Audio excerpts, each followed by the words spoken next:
El tema de la ponencia, como les dije, es la prisión preventiva y el test de proporcionalidad en la reforma del artículo 534 del COIF.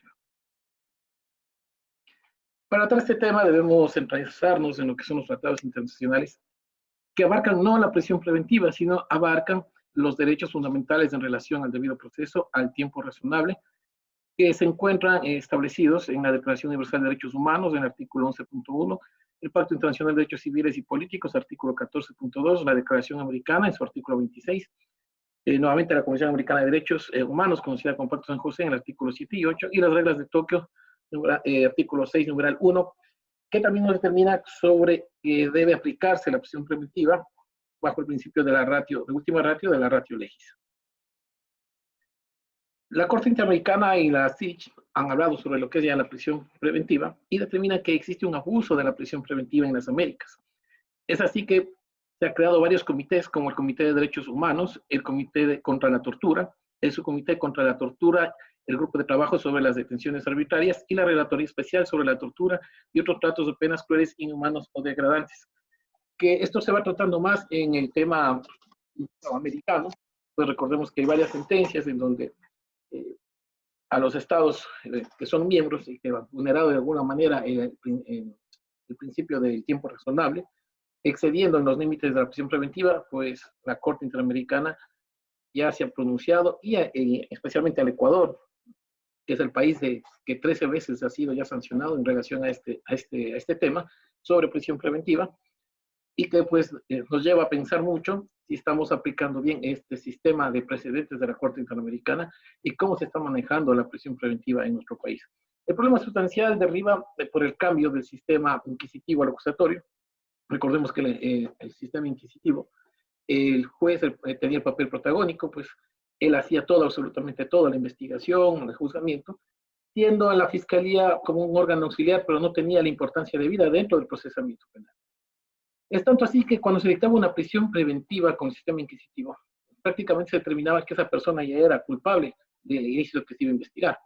Y creo que ese chip se quedó cargado en nuestro sistema penal, especialmente en jueces que no han cambiado del sistema inquisitivo al acusatorio, y de esta manera se sigue manteniendo la presunción de culpabilidad antes que la presunción de inocencia, que ya se encuentra establecida desde la Constitución de 1998, nuestra Constitución de 2008, y que es un principio, ¿sí? La duda, la presunción de inocencia, y también el principio de la duda a favor del reo.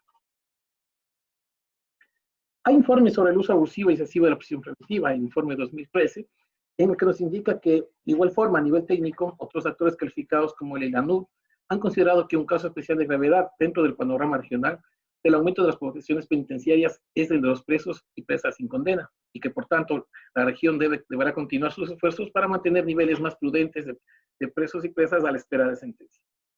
A este respecto, el informe de la reunión de expertos de alto nivel sobre revisión de las reglas mínimas de las Naciones Unidas, celebrada en Santo Domingo, dio cuenta de algunas de las causas comunes a nivel regional y que tienen incidencia en los altos índices de personas con prisión preventiva, como son el retardo en el trámite de los procesos penales. Recordemos que esto fue un tema, inclusive que fue enarbolado el Consejo de la Judicatura cuando nació, en cambiar este sistema de trámite, especialmente en materias penales, que había un retraso, y de esta manera querer transformar del sistema ya escrito al sistema oral. Entonces, sí que nuestra Constitución, el artículo 168, número 6, ya nos habla sobre el sistema de oralidad y varios principios más que son rectores a este sistema de oralidad. La tendencia de fiscales y jueces a que se ordenen mandatos de detención para aquellas personas cuyo proceso está en trámite en vez de recurrir a otras medidas. Es lo que les hablaba, ¿no? Este cambio de sistema. Así que, una parte, creo que el Consejo de la Judicatura también tiene algo que ver, porque siempre se están implementando novedades en el derecho penal, novedades también en las formas de sistemas del derecho penal, novedades en las escuelas normáticas, pero el Consejo de la Judicatura no ha tenido el tiempo suficiente o no tienen los recursos como para poder realizar estas capacitaciones, y los jueces no solamente determinen que esto es un cambio en papel, sino también en el procedimiento. Tanto es así que nuestra Constitución, que es que ya se establece, ¿no?, como una Constitución de Derechos y Justicia Social, a diferencia de la Constitución de 1998, donde era un Estado de Derecho, es decir, seguía primando la ley sobre los derechos humanos. Ahora, en nuestro nuevo sistema constitucional, los derechos están por sobre la ley y deben fortalecerse a los jueces, no solamente de ordinarios, sino jueces constitucionales, ya de este conocimiento, y que se puede aplicar derechos más favorables en caso de que exista alguna vulneración de los mismos y alguna resolución de la Corte Interamericana o del sistema de precedentes de la Corte Constitucional que van a decidir sobre casos análogos. Entonces, este es un preámbulo, ¿por qué? Porque nosotros vemos que existe en nuestro procesamiento penal, la Fiscalía siempre va a pedir prisión preventiva por cualquier tipo de delito, y también se hizo esto por la presión que existía. Por ejemplo, el Ministerio del Interior, también el mismo Consejo de Judicatura, en que politizaban mucho los delitos penales. Es así como se determina que esta politización era que hacía que la falta de independencia, tanto interna como externa de la función judicial, y por tanto se tome la prisión preventiva como, no como una solución, sino como una regla general, y por eso es que se incurre en lugar de tomar medidas alternativas a la prisión preventiva, siempre establecer esta como que fuera la primera regla. La prisión preventiva también es vista como pena anticipada. En el informe número 146, dentro del periodo de sesiones de la Comisión Interamericana de Derechos del año 2012, determina que los jueces están obligados a revisar los supuestos que ameritaron su imposición y que la prisión preventiva solo puede funcionar como medida cautelar, tendiente a prevenir la obstaculización de la justicia y a preservar la integridad de la prueba. Esta novedad a su utilización como pena anticipada. La prolongación arbitraria de una prisión preventiva la convierte en un castigo cuando se infringe sin que se haya demostrado la responsabilidad penal de la persona a la que se aplica la medida. Mucha gente también tiene esta discusión, que cuando se aplica prisión preventiva, ya se está cumpliendo una pena anticipada. Es decir, existe un prejuzgamiento tal vez por parte de los operadores de justicia y también por la fiscalía y también por la sociedad, en que esa persona, si comete un ilícito, de ley se le tiene que dar prisión preventiva, porque la prisión preventiva significa que se está haciendo justicia, que el delito no va a quedar en impunidad. Pero ya analizaremos otros presupuestos que tienen que darse efectivamente para que se cumpla con este principio básico de la prisión preventiva tendiente como una medida cautelar. ¿Sí? Y eso es lo que se termina como la última ratio legis, es decir, que eso va en contraposición de la prisión preventiva como pena anticipada. Las sentencias de la SIC, he tomado algunas, son demasiadas, referentes a nuestro país y que han dado los precedentes de la ratio de la Corte, como el caso López Álvarez, caso Calderón, Tibi y Palamara y Rebarne. En su razonamiento estableció que la privación de libertad, limitada por los principios de legalidad, presunción de inocencia, necesidad y proporcionalidad, indispensables en una sociedad democrática, constituye la medida más severa que se puede imponer al imputado y por ello debe aplicarse excepcionalmente. La regla debe ser la libertad del procesado mientras se resuelve acerca de su responsabilidad penal. El mismo caso a López Álvarez versus Ecuador, que en su ratio nos indica, la prisión preventiva es una medida cautelar y no punitiva. Se infringe la convención cuando se priva de libertad durante un periodo excesivamente prolongado y por lo tanto desproporcionado a personas cuya responsabilidad criminal no ha sido establecida. Esto equivale a anticipar la pena. Como podemos ver, aquí ya nos va dando los razonamientos del test de proporcionalidad, en el sentido de que se debe analizar los principios de la legalidad y también necesidad y proporcionalidad. Ya nos hace ver sobre el tiempo razonable, sí, y nos hace ver también sobre la medida cautelar, que no tiene que ser como una medida cautelar punitiva, sino que tiene que cumplir su fin, que ya lo veremos más adelante, cuál es el fin de la prisión preventiva. El test de proporcionalidad determina a la Corte Interamericana que este es de carácter procesalista, ¿sí? Y la prisión preventiva para dictarla, vamos a fijar en lo que es la prisión preventiva, no en otras medidas cautelares, el análisis de la prisión preventiva, que esta debe ser idónea, necesaria y proporcional en sentido estricto. Ya vamos a desarrollar estos subprincipios. Y ya vamos sobre el tiempo razonable. El tiempo razonable que mucho habla la Corte Interamericana, pero el problema es que la Corte no nos dice cuál es el tiempo razonable. Y recordemos que Perú tiene una prisión preventiva que puede llegar hasta 36 meses, de acuerdo al tipo penal.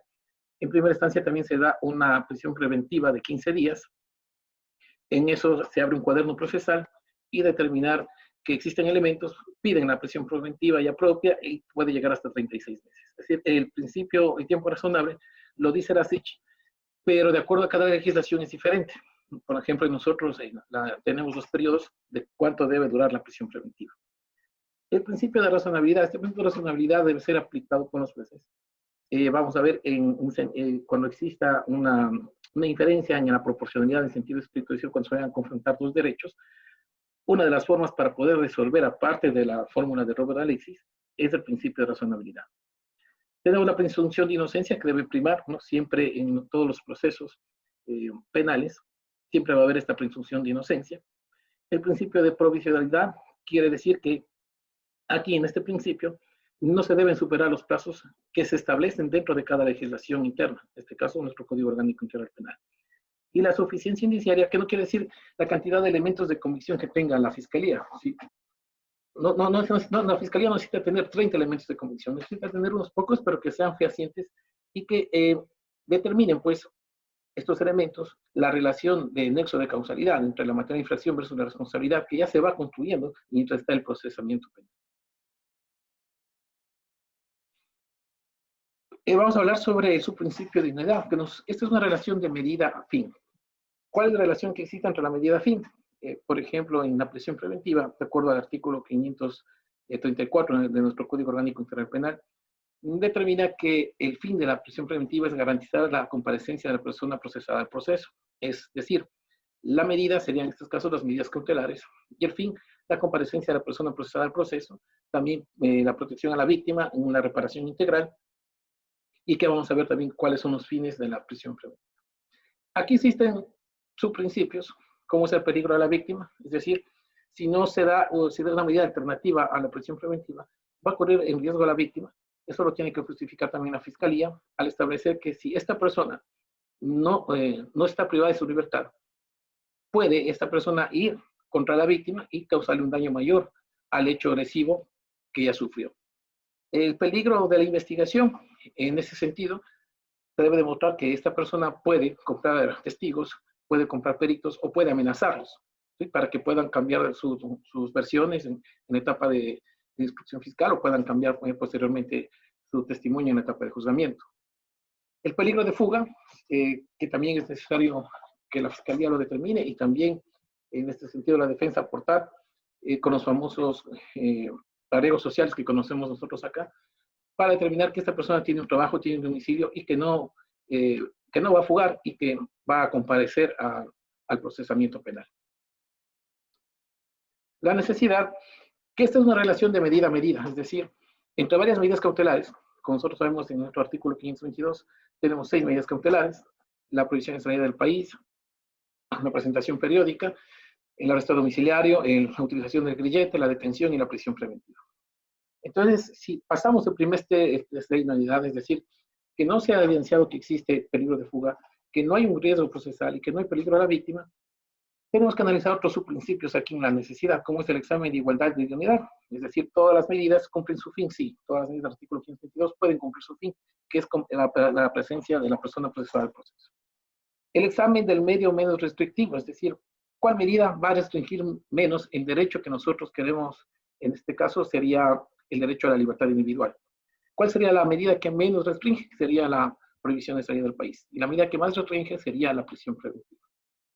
En este orden de ideas también tenemos la aplicación de la proporcionalidad en sentido estricto, que se da entre un derecho fundamental y otro derecho fundamental.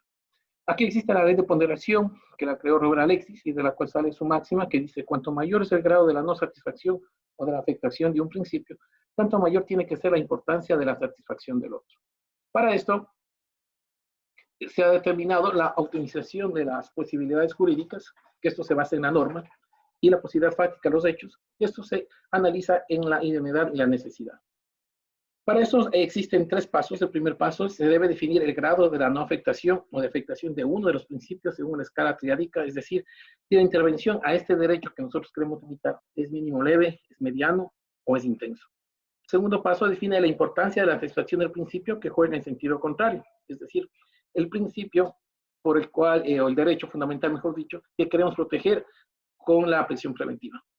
Vamos a poner un ejemplo, por decir, en un delito de robo, ¿sí? Con fuerza en las cosas, queremos limitar el derecho a la libertad personal de la persona procesada y queremos también proteger el derecho a la propiedad, en este caso de la víctima.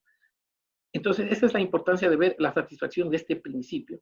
Si se satisface este principio privando de la libertad al procesado, y también tiene su grado de afectación mínimo, medio, alto o elevado. Y el tercer paso, que debe definirse la importancia de la satisfacción del principio, contrario justicia a la restricción o la no restricción del otro, es decir, se procede a comparar el nivel de intervención con el grado de beneficio, de manera que se determine si la medida es proporcional o no en sentido estricto.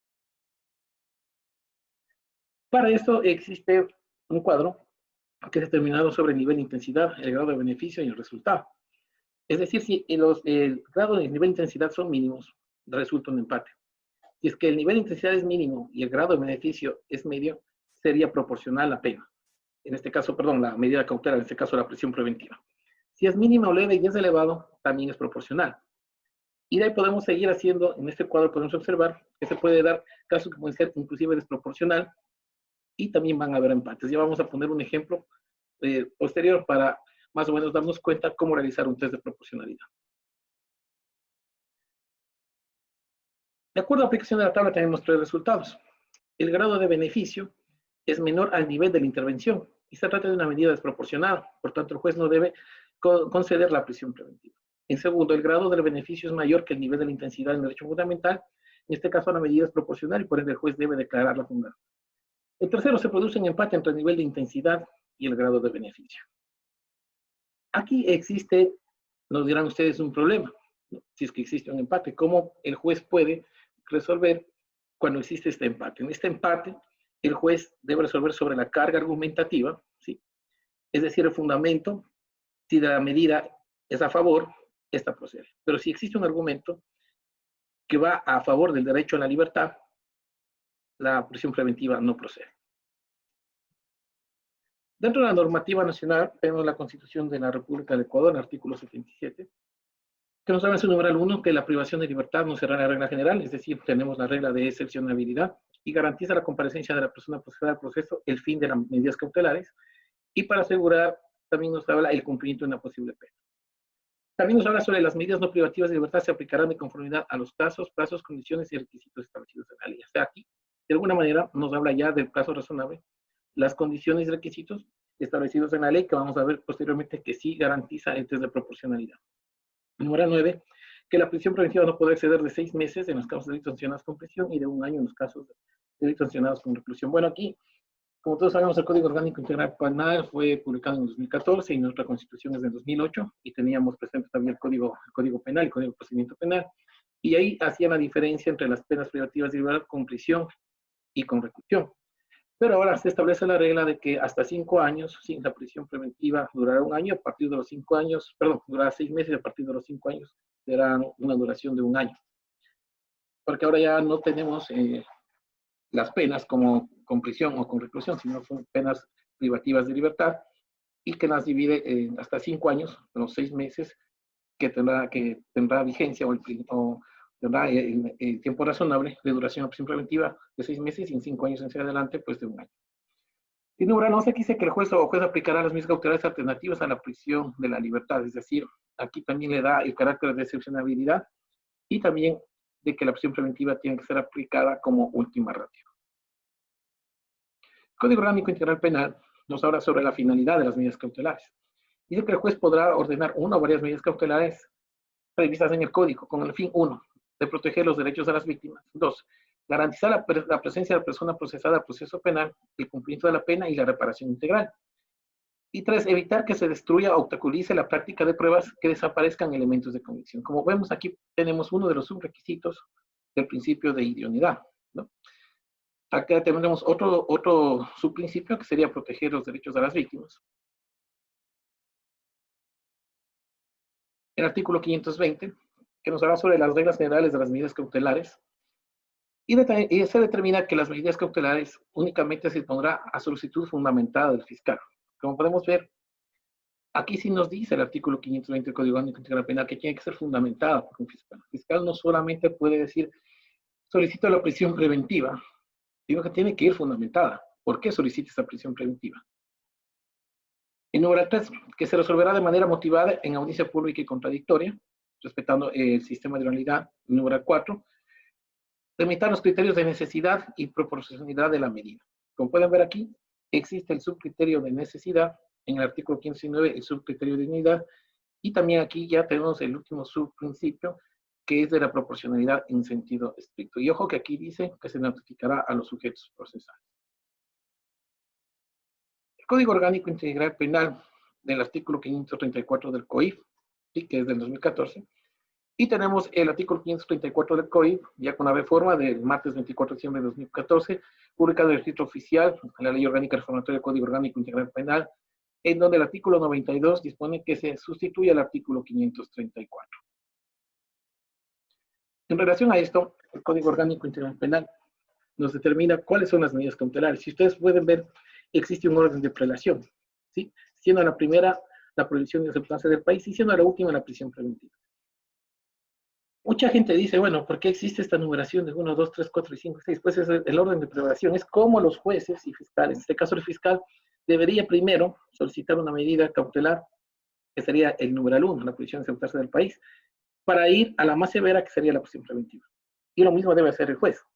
Entonces, no es que es una numeración taxativa, sino es una numeración de prelación, en donde se tienen que aplicar las medidas cautelares alternativas a la prisión preventiva en este orden, y para eso, para aplicar ese orden, se necesita el desarrollo del test de proporcionalidad. Yo he hecho un cuadro comparativo entre lo que es el artículo 534 en relación a la prisión preventiva, y si ustedes pueden darse cuenta, aquí lo que está subrayado es lo que se ha agregado, que dice debidamente. Al decir debidamente, quiere decir que el fiscal tiene toda la carga argumentativa, ¿sí?, para solicitar la prisión preventiva y hacer el test de proporcionalidad. Con esto que debidamente, ¿sí?, quiere decir que le obliga al fiscal a desarrollar los puntos del artículo 534, ir fundamentándolos, ir motivándolos. Toda esta carga ya recae sobre la fiscalía.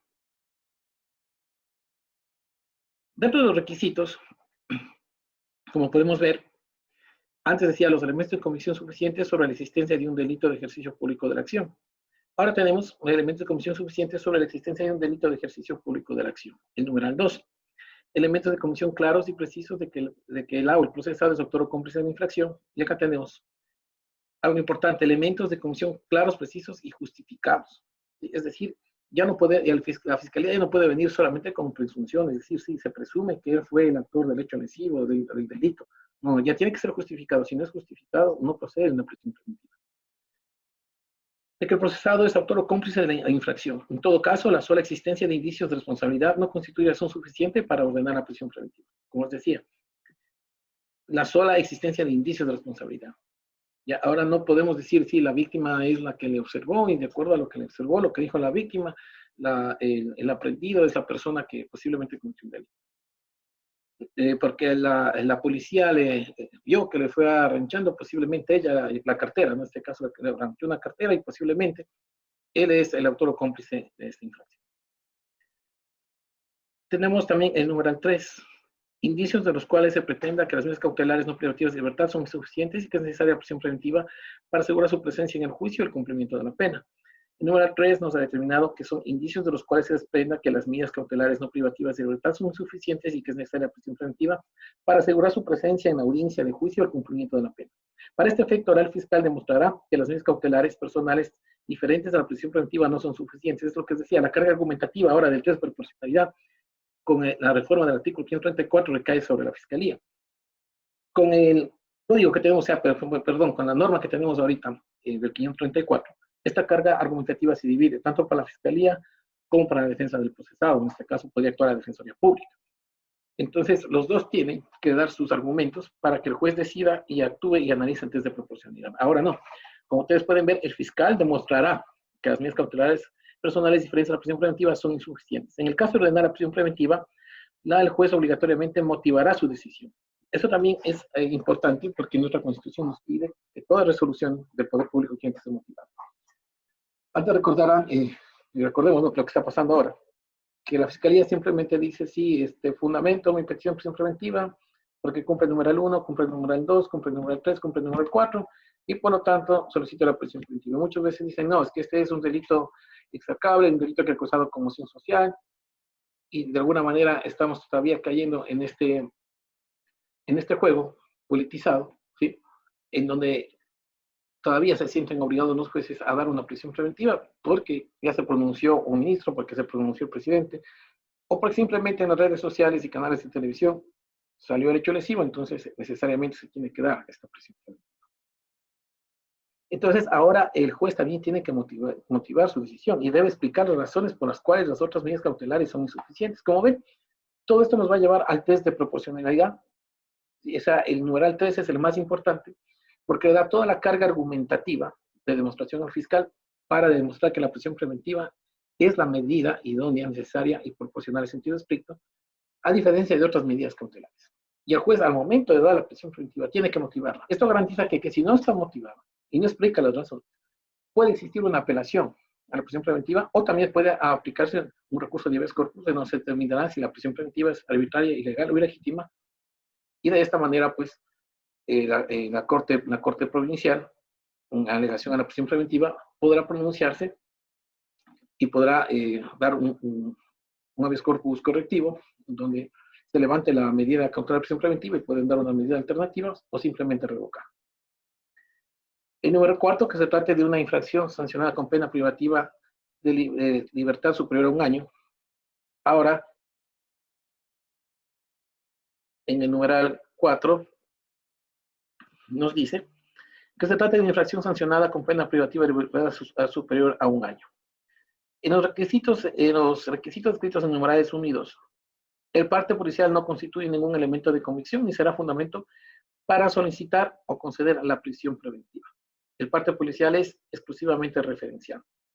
Como podemos darnos cuenta, en la práctica se ha determinado, hablo por la práctica de aquí de Hoyo, la mayoría de fiscales vienen a una audiencia de calificación de fragancia y formulación de cargos en el parte policial. Dice, según el parte policial. Y esa es una práctica que se ha hecho una costumbre, pero que tenemos que despojar y que la fiscalía ahora va a tener un trabajo más duro, porque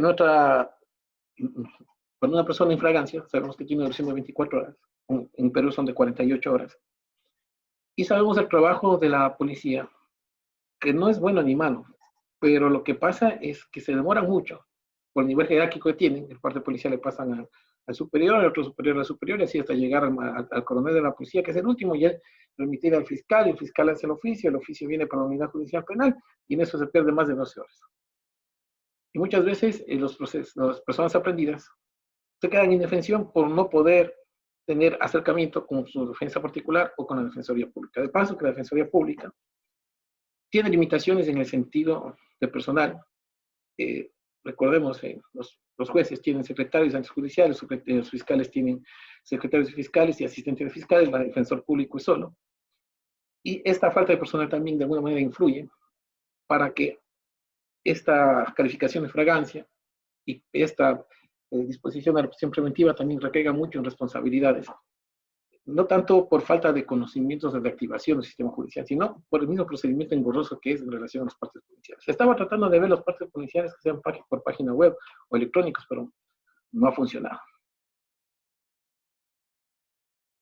La siguiente tenemos una regla impositiva que la llamo, que dice que en el artículo 534 del Código actual, de ser el caso la o el juzgador, para resolver sobre la prisión preventiva, deberá tener en consideración si el procesado incumplió una medida alternativa a la prisión preventiva otorgada con anterioridad.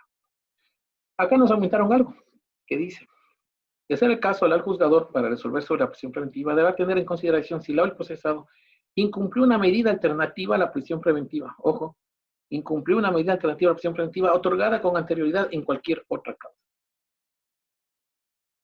Esta parte de aquí, de cualquier otra causa, yo la quiero analizar de manera detenida, puesto que el artículo 11, numeral 2 de la Constitución nos habla sobre el ejercicio de los derechos, se deja por los siguientes, y eso nos habla del pasado judicial. Nadie podrá ser discriminado por razones, en el caso del pasado judicial.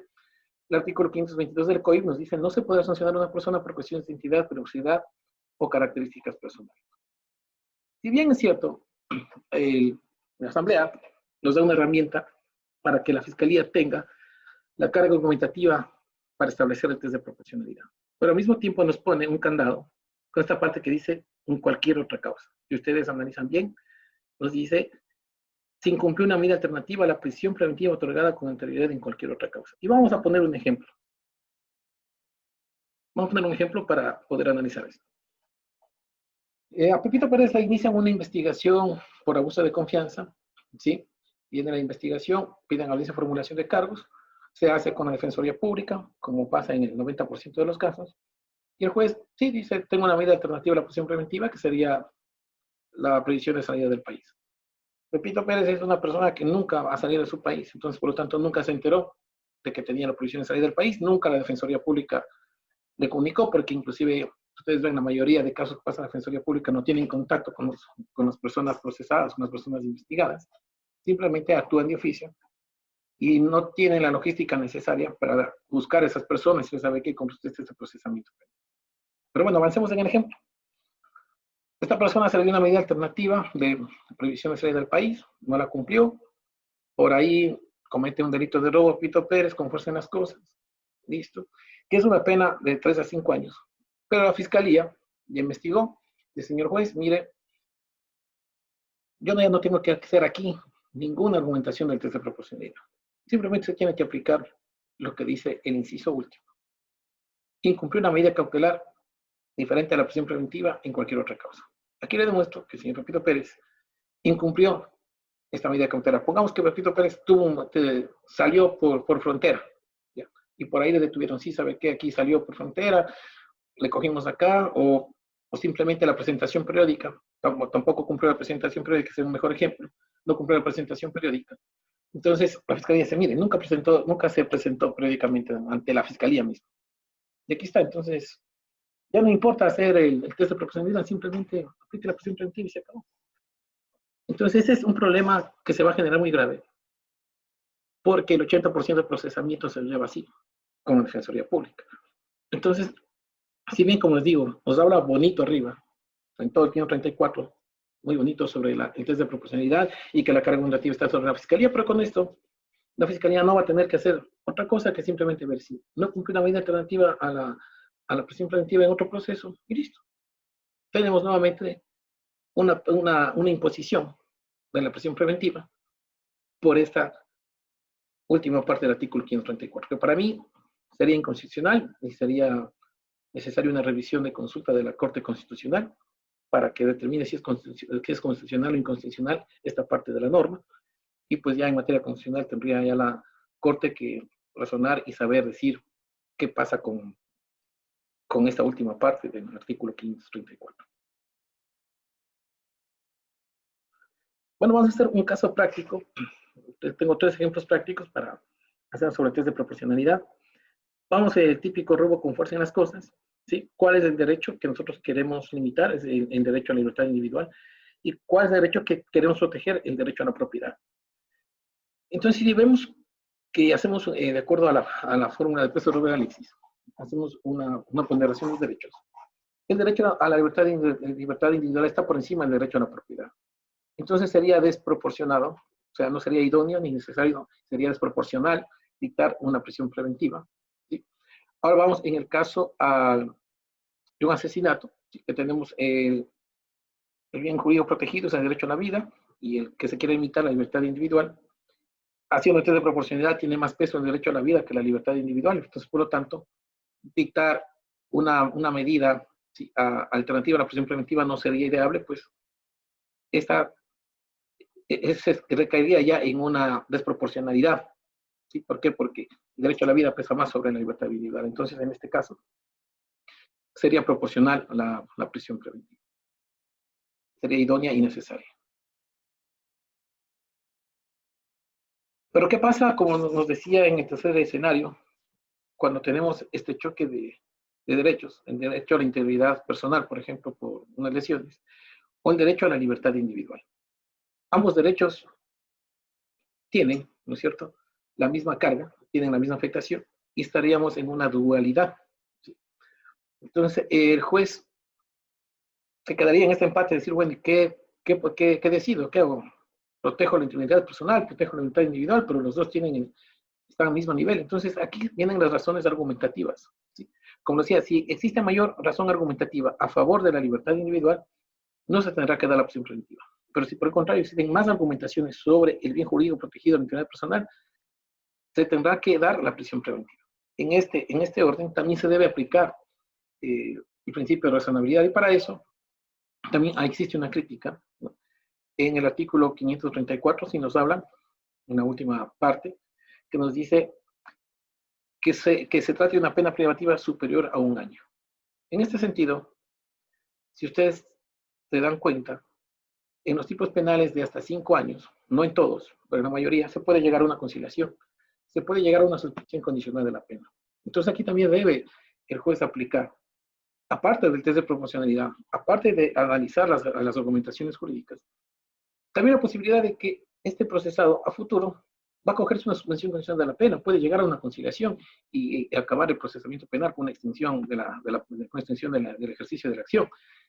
Entonces también es importante que los jueces también determinen, ¿sí?, que aparte del test proporcional, también existe la posibilidad de que esta persona vaya a una suspensión condicional de la pena, o esta persona también llegue a una conciliación, como ocurre en el caso de robo con fuerza en las cosas, que lo permite la conciliación. Entonces, este principio de razonabilidad también tiene que ser ajustado, ¿sí?, al test de proporcionalidad. Hasta aquí es la parte de la ponencia. Muchas gracias por haber atendido la misma.